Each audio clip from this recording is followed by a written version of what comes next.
First of all ಈ ವಿಡಿಯೋನ ನೀವು ಪೂರ್ತಿಯಾಗಿ ನೋಡಿ. ಅದಾದ ನಂತರ ನಿಮ್ಮ ತಾಯಿಗೆ ಈ ವಿಡಿಯೋದಲ್ಲಿರೋ ಮಾತುಗಳನ್ನ ಕೇಳಿಸಿ. ಜೊತೆಗೆ ಹೇಳಿ ಅವ್ರಿಗೆ ಇದು ಯಾರೋ ವಿಡಿಯೋ ಮಾಡಿರ್ಬೋದು, ಬಟ್ ಇದೆಲ್ಲ ನನ್ನ ಮನಸ್ಸಿನ ಮಾತು ಅಂತ.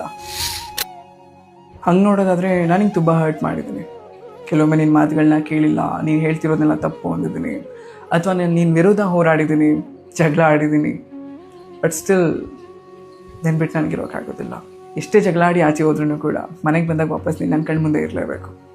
ಇಲ್ಲಾಂದರೆ ನನ್ನ ಮನಸ್ಸು ತಡೆಯೋದೇ ಇಲ್ಲ. ಯಾರು ಇರ್ತಾರೋ ಇರಲ್ವೋ ಮನೇಲಿ ನನಗದು ಬೇಕಾಗಿಲ್ಲ, ಬಟ್ ನೀನು ಇರಬೇಕು, ನನ್ನ ಕಣ್ಣಿಗೆ ಕಾಣಿಸ್ಬೇಕು. ನಾ ಬಂದು ನಿನ್ನ ಕರಿತಿದ್ದ ಹಾಗೆ ನೀ ಸದ್ದು ಮಾಡಬೇಕು.